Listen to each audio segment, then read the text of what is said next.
ഇന്നത്തെ നമ്മുടെ ഈ ചർച്ചയിലേക്ക് എല്ലാവർക്കും സ്വാഗതം. ഈ ചർച്ച തുടങ്ങുന്നതിന് മുൻപ് നിങ്ങൾ ഈ ചാനൽ ലൈക്ക് ചെയ്യാനും ഷെയർ ചെയ്യാനും സബ്സ്ക്രൈബ് ചെയ്യാനും മറക്കരുത്. നിങ്ങളുടെ പിന്തുണ ഞങ്ങൾക്ക് വളരെ പ്രധാനപ്പെട്ടതാണ്. അപ്പോൾ ശരി, നമുക്ക് വിഷയത്തിലേക്ക് കടക്കാം. എന്റെ പ്രിയ കൂട്ടുകാരൻ, സുന്നത്ത് ജമാഅത്തിന്റെ കാര്യങ്ങളിൽ അൽഹംദുലില്ലാ സജീവമായി അവിടുത്തെ സമയങ്ങൾ ദീനിന് വേണ്ടി ചെലവഴിക്കുന്ന ഒരു വ്യക്തിത്വമാണ്. അതുകൊണ്ട് എന്റെ പ്രിയപ്പെട്ട മുഅ്മിനീങ്ങളോട് മുഅ്മിനാത്തുകളോട് ഓർമ്മപ്പെടുത്തുന്നു, നമ്മളാൽ കഴിയുന്ന ഒരു ചെറിയ സഹായം അക്കൗണ്ടിലേക്ക് നിങ്ങൾ എത്തിച്ചു കൊടുക്കണം. നിങ്ങൾ നൽകുന്ന സ്വാലിഹായ സ്വതക്ക അള്ളാഹു നാളെ ദുനിയാവിലും ആഖിറത്തിലും വലിയ ഫലമുള്ള സ്വതക്കയായി അള്ളാഹു കബൂൽ ചെയ്യട്ടെ. റഹീസ് റഷീദ് തുടർന്നു റഹീസിലേക്ക് ആദ്യം. റഹീസ്, ഇവിടെ ഇപ്പോൾ ഈ രാജ്യങ്ങൾ നൽകുന്ന മുന്നറിയിപ്പുകൾ എന്തൊക്കെയാണ്? ഏതൊക്കെ രാഷ്ട്രങ്ങളിൽ നിന്നും ഇപ്പോൾ സ്ഫോടനങ്ങളുടെ അല്ലെങ്കിൽ ഇറാൻ മിസൈൽ പതിക്കലിന്റെ പുതിയ വിവരങ്ങൾ വരുന്നു? മുഹമ്മദ് റഹീസ്. ഹാഷ്മി, നിലവിൽ ഈ ഖത്തറിലാണ് കൂടുതലായി ഇത്തരത്തിൽ ഈ ആക്രമണം തുടരുന്നു എന്നുള്ള വിവരങ്ങൾ ഖത്തറിൽ നിന്ന് മാത്രമാണ് ലഭിക്കുന്നത്. ആദ്യഘട്ടത്തിൽ തുടർച്ചയായി ഉണ്ടായ ആക്രമണം ഗൾഫ് രാജ്യങ്ങളിലെല്ലാം തന്നെ ഏതാണ്ട് ബാധിച്ചിട്ടുണ്ട്. അബുദാബി ഉൾപ്പെടെ ഖത്തർ, കുവൈറ്റ്, ഈ സ്ഥലങ്ങളിലൊക്കെയും ഈ രാജ്യങ്ങളിലൊക്കെ ബഹ്റൈനിലൊക്കെയും വലിയ തോതിലുള്ള ആക്രമണം ഉണ്ടായിട്ടുണ്ട്. അതിൽ അബുദാബിയിൽ എയർപോർട്ടിന് അടുത്തുവരെ ആക്രമണം ഉണ്ടായി, മിസൈൽ ആക്രമണം ഉണ്ടായി എന്നുള്ള വിവരങ്ങളാണ് പുറത്തു വരുന്നത്. അത് ആ ഘട്ടത്തിലെ ആ ഒരു ആക്രമണം മാറ്റി നിർത്തിയാൽ പിന്നീട് കാര്യമായി ഇപ്പോൾ വിവരങ്ങൾ വരുന്നത് കുവൈറ്റിൽ നിന്നാണ്. കുവൈറ്റിൽ ഈ നിരന്തരം ആക്രമണം ഉണ്ടാകുന്നു എന്നുള്ള വിവരങ്ങൾ പുറത്തു വരുന്നുണ്ട്. അതിനപ്പുറത്തേക്ക് അവരുടെ ഈ തന്ത്രപ്രധാനമായിട്ടുള്ള ഈ സൈനിക ക്യാമ്പുകളൊക്കെയും കേന്ദ്രീകരിച്ചുകൊണ്ട് നടത്തുന്ന ആക്രമണമായി തന്നെയാണ് എല്ലാ രാജ്യങ്ങളും ഇതിനെ കാണുന്നത്. പക്ഷേ നിലവിൽ ഇപ്പോൾ സൗദിയും UAE അടക്കമുള്ള രാജ്യങ്ങൾ ആക്രമണത്തിനെതിരെ ശക്തമായി അപലപിച്ച് രംഗത്തെത്തിയിട്ടുണ്ട്. ഒപ്പം തന്നെ തിരിച്ചടി നൽകാൻ സാധ്യതയുണ്ട് എന്നുള്ള തരത്തിലുള്ള ഒരു പ്രതികരണങ്ങളാണ് ഈ രാജ്യങ്ങളുടെ ഭാഗത്തു നിന്നൊക്കെയും വരുന്നത്. പ്രത്യേകിച്ച് സൗദി അത് വളരെ കുറച്ചുകൂടി ക്ലാരിറ്റിയോടുകൂടി പറഞ്ഞിരിക്കുകയാണ്. തങ്ങൾക്കെതിരായ വലിയൊരു ആക്രമണമായിട്ട് ഇതിനെ കാണും, തങ്ങളുടെ പരമാധികാരത്തിനെതിരായിട്ടുള്ള ആക്രമണമായി കാണും. അതിനെ അത്തരത്തിൽ തന്നെ ചെറുക്കും പ്രതിരോധിക്കും എന്നെല്ലാം സൗദി പറഞ്ഞു വെക്കുന്നുണ്ട്.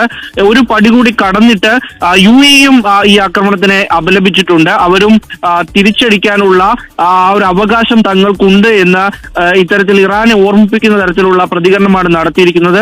എന്നാൽ അതിനുശേഷം കഴിഞ്ഞ ഒരു മണിക്കൂറായിട്ട് ചില വിവരങ്ങൾ കുവൈറ്റിൽ നിന്ന് വരുന്നു എന്നത് ഒഴിച്ചു നിർത്തി കഴിഞ്ഞാൽ ആശങ്കയ്ക്കിടയാക്കുന്ന വിവരങ്ങൾ കഴിഞ്ഞ ഒരു മണിക്കൂറായിട്ട് ഇല്ല എന്നുകൂടി ഇതിനിടയിൽ പറയേണ്ടി വരും. അതിനപ്പുറത്തേക്ക് അബുദാബിയും ദുബായും അജ്മാനും UAEയിൽ അവരുടെ ഒഫീഷ്യൽ ആയിട്ടുള്ള വിവരങ്ങൾ പുറത്തുവിടുന്നുണ്ട്.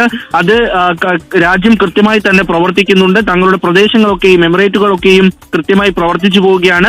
എല്ലാ സേവനങ്ങളും എല്ലാം പഴയ തോതിൽ തന്നെ സാധാരണ നിലയിൽ തന്നെ ഉണ്ട് എന്നുള്ളൊരു അറിയിപ്പ് അവർ നിരന്തരം നൽകിക്കൊണ്ടിരിക്കുകയാണ്. ആളുകളെ കൂടുതൽ ചേർത്ത് പിടിക്കാൻ, സുരക്ഷിതത്വത്തോടെ നിർത്താനൊക്കെയും ഇവർ ശ്രമിക്കുന്നുണ്ട്.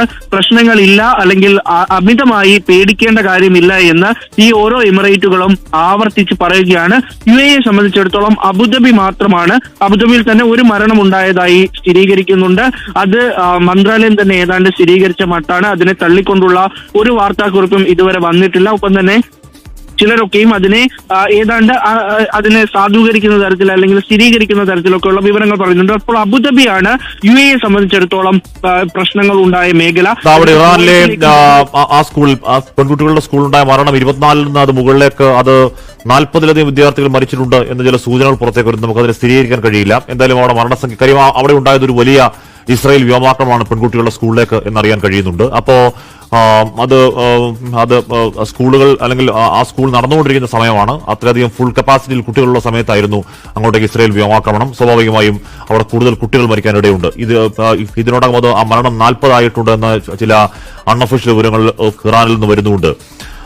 ഇപ്പോൾ ഏറ്റവും അധികം കേൾക്കുന്നത് ഖത്തറിൽ തന്നെയാണെന്ന് കേൾക്കുന്നു. ഖത്തറിൽ വീണ്ടും ഈ ശബ്ദങ്ങൾ കേൾക്കുന്നുണ്ട് എന്നുള്ളതാണ് ഒരുപാട് പേർ പറയുന്നുണ്ട്. അബുദാബി ബഹ്റൈനിൽ കേൾക്കുന്നു. Herd sound in Abu Dhabi now എന്ന് റംദ എന്ന പ്രേക്ഷകൻ പറയുന്നുണ്ട്. ഖത്തറിലാണ് ഇപ്പോൾ കഴിഞ്ഞ 3-3.5 മണിക്കൂറായി ഖത്തറിലാണ് നിരന്തരം ആ സൈനിക മേഖലകളിലേക്ക് ഇറാൻ മിസൈൽ വന്നുകൊണ്ടിരിക്കുന്നതാണ് ഇപ്പോൾ അറിയാൻ കഴിയുന്നത്. സജോ മോൻ ജോയ് ഖത്തറിൽ ഇപ്പോൾ പൊട്ടിക്കൊണ്ടിരിക്കുമെന്ന് പറയുന്നു. ഖത്തറാണ് അവിടുത്തെ അമേരിക്കയുടെ ഏറ്റവും വലിയ എയർബേസ് അൽ ഉദൈദ ഉള്ളത്. അങ്ങോട്ടേക്കായിരിക്കണം ഒരുപക്ഷെ കൂടുതൽ ആക്രമണം. മൂന്നാഴ്ച മുമ്പ് തന്നെ ആയത്തുള്ള അലി ഖമനയുടെ മുന്നറിയിപ്പ് വന്നത് തങ്ങളെ ഇറാൻ അമേരിക്കയും ഇസ്രയേലും ആക്രമിക്കുകയാണെങ്കിൽ അത് തങ്ങൾക്കെതിരെ മാത്രമുള്ള യുദ്ധമാകില്ല, അത് മേഖലയുടെ യുദ്ധമായത് മാറും എന്ന മുന്നറിയിപ്പ് നൽകുന്നു. ഏതാണ്ട് ആ മുന്നറിയിപ്പ് പോലെ തന്നെ കാര്യങ്ങൾ മുന്നോട്ടേക്ക് പോകുന്നു. വല്ലാത്ത അവസ്ഥ അവിടങ്ങളിലുണ്ട്. അസ്സലാമു അലൈക്കും വറഹ്മത്തുള്ളാഹി വബറകാതുഹു. പ്രിയപ്പെട്ട സഹോദരി സഹോദരന്മാർ, സംസാരിക്കുന്നത് സയ്യിദ് ഇബ്രാഹിം ഖലീൽ ബുഖാരി തങ്ങൾ. ഭീതിജനകമായ സാഹചര്യത്തിലൂടെയാണ് എല്ലാവരും നിൽക്കുന്നത്. ഈ പ്രതിസന്ധികളിൽ നിന്നും പ്രയാസങ്ങളിൽ നിന്നും രക്ഷപ്പെടാൻ ഊഹാപോഹങ്ങളുടെയും തെറ്റായ വാർത്തകളുടെയും പിന്നാലെ പോവാതെ ഭരണകൂടം നൽകുന്ന നിർദ്ദേശങ്ങൾ പൂർണ്ണമായും പാലിച്ച് ആത്മധൈര്യത്തോടുകൂടെ അള്ളാഹു ഇതിന് പരിഹാരം കാണും. റമദാനു ഷരീഫാണ്, ദുആ കിജാബത്തുള്ള മാസമാണ്. സൂറത്തു യാസീൻ ഖുർആന്റെ ഹൃദയം എന്നാണല്ലോ മുത്തനബി പഠിപ്പിച്ചത്. അതിലെ സലാമുൻ ഖൗലൻ മിർ റബ്ബിർ റഹീം എന്ന ആയത്ത് വളരെ പ്രാധാന്യമുള്ള, പ്രതിഫലം ലഭിക്കുന്ന, ജാബത്ത് ലഭിക്കുന്ന ആയത്താണ്. 818 വട്ടം ഈ സംഘർഷാവസ്ഥകളിൽ നിന്ന് പൂർണ്ണമായും മോചനം കിട്ടി ശാന്തമായ ഒരു അന്തരീക്ഷം നമുക്കുണ്ടാവണം എന്ന് കരുതി എല്ലാ സഹോദരി സഹോദരന്മാരും 818 വട്ടം സലാമുൻ ഖൗലൻ മിർ റബ്ബിർ റഹീം എന്ന ദിക്ർ ചൊല്ലി ദുആ ചെയ്യുക.